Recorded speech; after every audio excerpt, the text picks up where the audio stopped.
आश्रम है, कैसा है? खग मृग जीव जंतु तह नाही। न खग है, न मृग है, न जीव जंतु हैं। वीरान सा पड़ा आश्रम है। मेरे राम जी खड़े हो गए।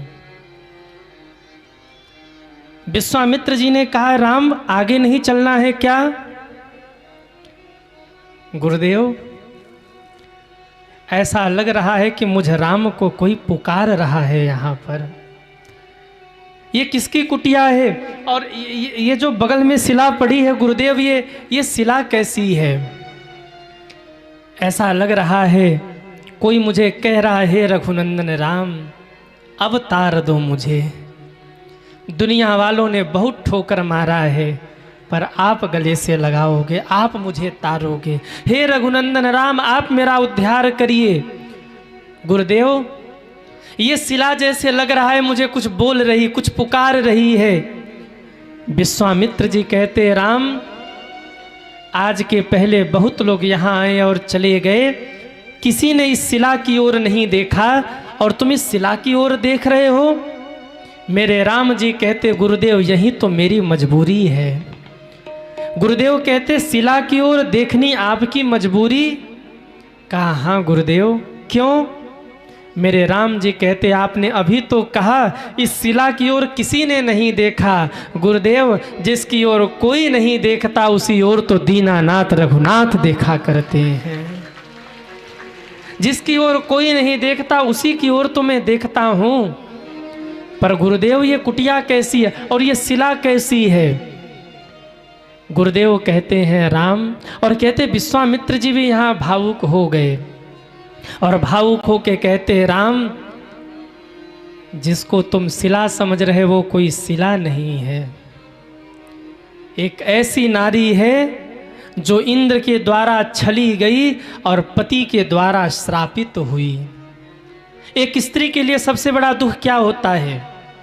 दुनिया कुछ भी बोल ले, वो लड़ लेगी, झगड़ लेगी, जी लेगी, लेकिन जब उसका पति उसे त्याग दे तो उससे बड़ा दर्द उसके जीवन में कोई दूसरा नहीं होता। राम, ये तो वो अहिल्या है, इंद्र ने छला और पति ने भी समझा नहीं, श्राप दे दिया। ये वो नारी है। कौन है ये? विश्वामित्र जी रो के कहते हैं, राम गौतम नारी श्राप बस उपल देह धरि धीरा। चरण कमल रज चाहती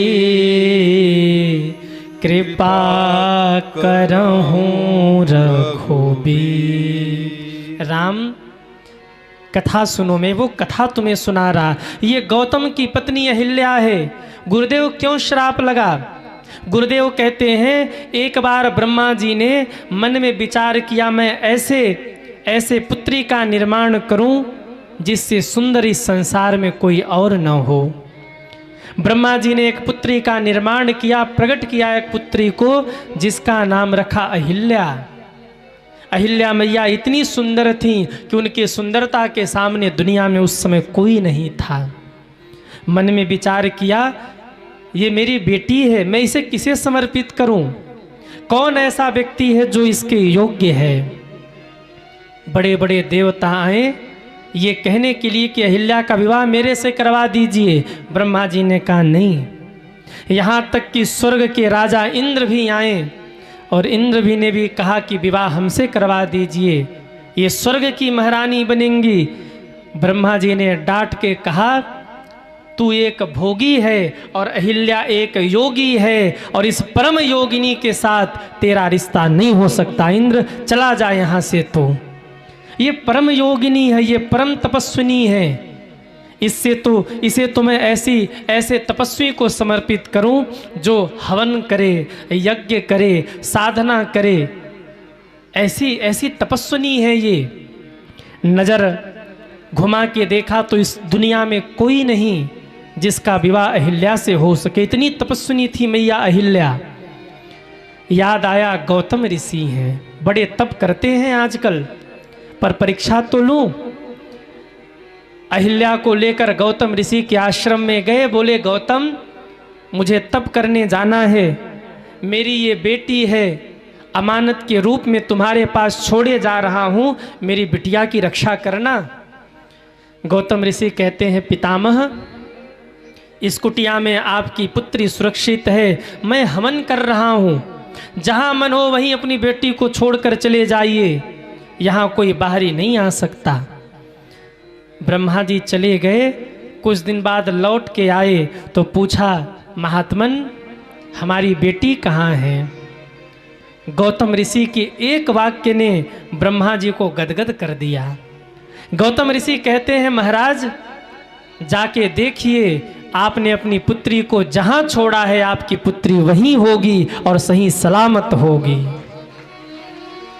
जाके देखा तो जहां अहिल्या मैया को बिठाया था, अहिल्या मैया वहीं बैठी पिताजी की प्रतीक्षा कर रही थी। नेत्र बंद करके ध्यान लगाया तो क्या देखा, इतने दिनों में गौतम ऋषि केवल यज्ञ करते रहे, एक बार भी अहिल्या की ओर दृष्टि उठा के नहीं देखा था। ऐसी मर्यादा जीवन में। तुरंत कहा, हे गौतम, मैं तुम्हारे साथ अहिल्या का विवाह करवाना चाहता हूँ।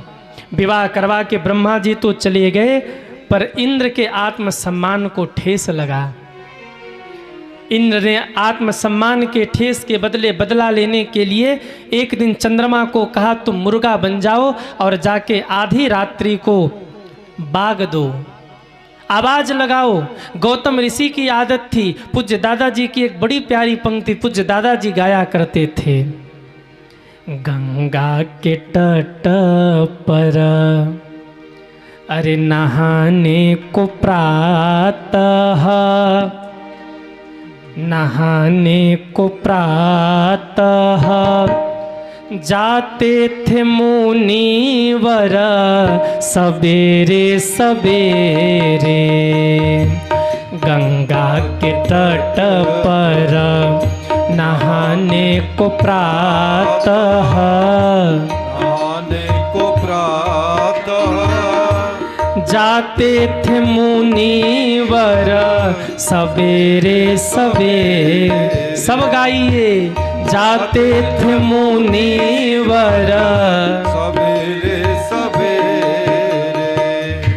गंगा के घाटों से आवाज आती, आवाज आती, महादेव हर हर सवेरे सवेरे, महादेव हर हर सवेरे सवेरे, हाँ, महादेव हर हर सवेरे सवेरे, हाँ, महादेव हर हर सवेरे सवेरे। पूज्य दादाजी ऐसी बहुत पंक्तियाँ गाते थे अपनी कथाओं में। जब पूज्य दादाजी संतों को कथा सुनाते थे तो ये पंक्ति गाते थे, तो गंगा के घाटों पे आवाज आती, महादेव हर हर सवेरे सवेरे, महादेव हर हर सवेरे सवेरे। रोज भोर में जाते थे स्नान करने गौतम ऋषि, और आज इंद्र ने चंद्रमा को मुर्गा बना करके आधी रात को बाग दिलवाया। जैसे ही चंद्रमा मुर्गा बन करके बोले, गौतम ऋषि को लगा कि भोर हो गई, वस्त्र लेकर गंगा जी पहुँचे और इधर इंद्र ने आश्रम की सीमा में प्रवेश कर लिया। कंधे का पटका उठाया गौतम ऋषि ने, जैसे ही गंगा जी में डुबोया स्नान करने के लिए, गंगा जी खड़बड़ा गई, लहरें तेज हो गई, नींद टूट गई गंगा माँ की। कौन दुष्ट है जो आधी रात को मेरी निद्रा भंग कर रहा है? गौतम ऋषि चौंक गए, माँ मैं आपका बेटा गौतम हूं, आपकी धारा क्यों तेज हो रही है? गंगा माँ बोली, गौतम तू और आधी रात को? गौतम ने कहा माँ भोर हो गई, सवेरा होने को है और आप कह रहे आधी रात को। कहते उस समय गंगा माँ ने कहा गौतम तेरे साथ छल हो रहा है, जल्दी जाओ तुम्हारे साथ छल हो रहा है। गौतम ऋषि ने वो भीगा गमछा उठाया, दौड़े कुटिया की ओर। जैसे ही सीमा में प्रवेश किया इंद्र भागा है। गौतम ऋषि ने देखा इंद्र तू, और ये सामने जो मुर्गा बना आधी रात को बाग दे रहा है कौन है? मेरे सामने प्रकट हो जाओ, नहीं अभी तुझे जला करके भस्म कर दूंगा। कहते हैं वो मुर्गा कोई और नहीं चंद्रमा था। चंद्रमा भागने लगे, गौतम ऋषि रो पड़े, कंधे का पटका उठा के फेंक के मारा चंद्रमा को। दुष्ट, आश्रम की व्यवस्थाओं को नष्ट करता है तू। चंद्रमा भागा, श्राप दे दिया जा, ये जो मैंने तुझे गमछा से मारा है ना, ये काला दाग जो तेरे ऊपर लगा है, ये काला धब्बा तेरे ऊपर आजीवन रहेगा। ये काला धब्बा तेरे ऊपर से हटेगा नहीं, ये काला दाग तेरे ऊपर सदैव लगा रहेगा। आज भी चंद्रमा में दाग है। इंद्र को श्रापित किया। अहिल्या माँ निकल के बाहर आई, क्या हो रहा है? जब बाहर निकल के आई, इंद्र को देखा, पति देवता को देखा। अहिल्या माँ समझ गई मेरे साथ छल हुआ है, वहीं घुटने टेक करके रोने लगी। गौतम ऋषि ने हाथ में जल लिया और कहा अहिल्या मैं जानता हूं तूने अपराध नहीं किया है, तेरे साथ छल हुआ है, पर आज मेरे क्रोध से तू भी नहीं बचेगी। तुझे इतना नहीं पता तेरे पति का स्वभाव? और जा, तू मौन है इसलिए मैं तुझे श्राप देता हूं, आज तू जड़वत हो जा, पत्थर बन जा, मेरा श्राप है तुझे। अहिल्या को श्राप दे दिया। कहते हैं उस दिन अहिल्या माँ रोई हैं, और जब अहिल्या माँ रोई हैं तब गौतम ऋषि को दया आ गई। गौतम ऋषि ने कहा अहिल्या क्यों रो रही हो? कहा मुझे दुख इस बात का नहीं है कि आपने श्राप दिया, मुझे तो दुख इस बात का है कि आज मेरे पति परम ज्ञानी गौतम ऋषि ही मुझे नहीं समझ पाए। मेरा क्या दोष, एक तरफ मैं छली गई और दूसरी ओर आपने श्राप दे दिया। नाथ श्राप दिया, अच्छा किया, ये तो बता दो मेरा कल्याण कब होगा, मेरी मुक्ति कब होगी? गौतम ऋषि ने कहा अहिल्या जा, रास्ते पे तू बैठ जा, दुनिया वाले आते जाते पैर से तुझे ठोकर मारेंगे, और दुनिया की ठोकर खाते खाते एक दिन इसी रास्ते से राम गुजरेंगे, राम जाएंगे, और जिस दिन तुझे राम के चरणों की ठोकर लग गई उसी दिन तेरा कल्याण हो जाएगा। अहिल्या जाकर के बैठ गई वहीं पर, और तब से रोती हुई प्रतीक्षा कर रही मेरे राम आएंगे, मेरे राम आएंगे, मेरा उद्धार करेंगे। जड़ नहीं हुई थी अहिल्या माँ, जड़वत हो गई थी। किसी को बहुत दिनों तक एक जगह पे छोड़ दिया जाए, अगर कोई वस्तु भी छोड़ दो ना, चारों ओर दीमक लग जाते, मिट्टी हो जाती है वो वस्तु। फिर तो अहिल्या माँ ऐसे हाथ जोड़कर घुटने के बल बैठी हैं, मेरे राम आएंगे। पूरे शरीर पे महाराज धूल मिट्टी जम गया, और ऐसा लग रहा है कि कोई शिला पड़ी हो। विश्वामित्र जी बोले राम ये शिला नहीं है, राम ये गौतम ऋषि की पत्नी अहिल्या है, तारो इसे, इसका उद्धार करो। मेरे राम जी ने कहा मैं क्षत्रिय हूँ, एक ब्राह्मणी है, क्षत्रिय के चरणों का रज ब्राह्मणी के सिर पे पड़ेगा, गुरुदेव मैं नरकगामी हो जाऊंगा। गुरुदेव ने कहा राम यदि आज तुम धर्म और अधर्म की व्याख्या करोगे तो आज से तुम्हारे नाम के सामने से पतित पावन नाम समाप्त हो जाएगा, करुणा सिंधु नाम समाप्त हो जाएगा, कृपा सिंधु नाम समाप्त हो जाएगा। कोई तुम्हें करुणा सिंधु, कृपा सिंधु, पतित पावन नहीं कहेगा। धर्म अधर्म का विचार मत करो राम, चरणों का रज देकर इनका उद्धार करिए। मेरे राम जी भी भावुक हो गए, अपने चरणों को उठाया, पैर कांप रहा, कैसे चरण धूली अहिल्या के ऊपर डालूं। पैर कांप रहा था, पवन देवता समझ गए। उसी समय हवा का झोंका आया, भगवान के चरणों से धूली उड़ी है, जाकर के शिला पे गिरी है। उस शिला से ऋषि पत्नी अहिल्या प्रकट हो गई। सज्जनों, बोलिए अहिल्या मैया की जय हो। परसत पद पावन सो कन सावन, प्रगट भई तप पुंज सही। परसत पद पावन शोक न सावन, प्रगट भई तप सब गाइए। पुंज सही। देखत रघुनायक जन सुखदायक, सन्मुख होई कर जोरी रही। देखत रघुनायक जन सुखदायक, सन्मुख होई कर जोरी रही। सन्मुख होई कर जोरी रही। सन्मुख होई कर जोर रही। बोलिए अहिल्या मैया की जय हो। रोते हुए अहिल्या माँ सामने खड़ी हैं, आंखों से आंसुओं की धारा बह रही है।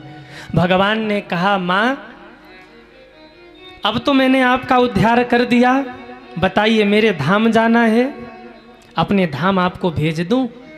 दुनिया ने बहुत ठोकर मारा है, कैसा लग रहा अब आपको? अब तो आपकी मुक्ति हो गई ना, अब तो आप पावनी हो गई। अहिल्या माँ रो पड़ी। राम जी ने पूछा, क्यों रो रही हैं? आपके पति ने तो आपको श्राप दिया था ना। अहिल्या माँ रो के कहती हैं, मुनि श्राप जो दिन्हा, अति भल किन्हा। प्रभु, आपको देखने के बाद आज यही मन में आ रहा कि मेरे पति ने मुझे श्राप दे करके मेरा उद्धार किया है। क्यों? अगर श्राप न देते तो आज आपका दर्शन मुझे न होता। उस श्राप के कारण ही मुझे आपका दर्शन हुआ, चरणों की धूली मिली। भगवान ने कहा तो अपने धाम भेज दें आपको। कहाँ जाना है माँ? क्योंकि गौतम ऋषि तो यहाँ है नहीं, वो अपने लोक में है, आप कहाँ जाइएगा? अहिल्या माँ रो के कहती, प्रभु मुझे मेरे पति के लोक में भेजिए। भगवान भावुक हो गए। माँ, जिस पति ने आपको श्राप दिया, अब भी उसे पति के लोक जाना है? क्या आपके पति के प्रति आपके मन में रोष नहीं है? माँ अहिल्या कहती हैं, प्रभु मैं पति के लोक इसलिए जाना चाहती हूँ कि मैं उनको जाकर के धन्यवाद कह सकूँ। किस लिए? श्राप देने के लिए। आज महादेव से भी अधिक सौभाग्यशाली मैं हूँ, ये बताना चाहती हूँ मैं मेरे पति को। कैसे? अहिल्या माँ कहती हैं, भगवान शंकर तप करते रहते हैं तो भी उनके सिर पर आपके चरणों से, चरणों का धुला हुआ पानी ही बहता है, गंगा जी ही बहती हैं। चरण नहीं मिला, चरणों का धोया जल मिला।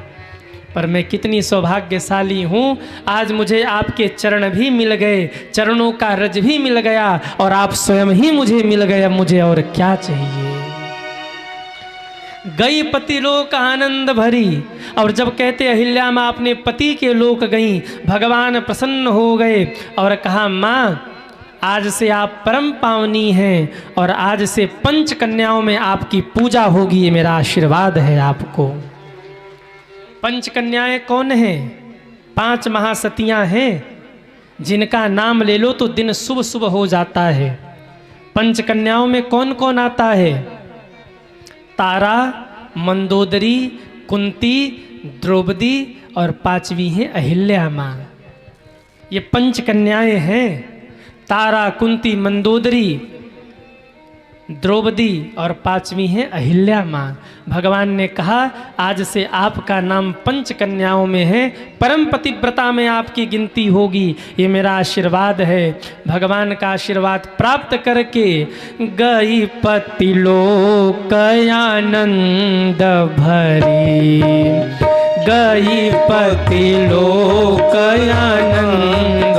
भाई हाँ हाँ गई पति लोक आनंद। अहिल्यापति के लोग चली गई, भगवान का चेहरा उतर गया। विश्वामित्र जी ने कहा चेहरा क्यों उतार के खड़े हो? कहा गुरुजी पाप हो गया हमसे। ऋषि पत्नी अहिल्या थी, मैंने चरणों की रज डाल दी उनके सिर पे, तो मुझे पाप लग गया। चरणों की धूली एक ऋषि पत्नी के माथे पर। मैं क्षत्रिय हूँ गुरुदेव, क्षत्रिय धर्म में जानता हूँ, ब्राह्मण सेवा संतों की सेवा मुझे करनी चाहिए, और मैंने अपने चरण छुआ दिए अहिल्या के सिर पे, मुझे पाप लग गया। विश्वामित्र जी ने कहा तो यहाँ से थोड़ी दूर गंगा है, चलो गंगा जी में पाप धो लेते हैं। तो गए जहाँ जग पावनी गंगा। विश्वामित्र जी राम जी को लेकर गंगा जी पहुँचे, गंगा स्नान कराया, गंगा अवतरण की कथा सुनाई।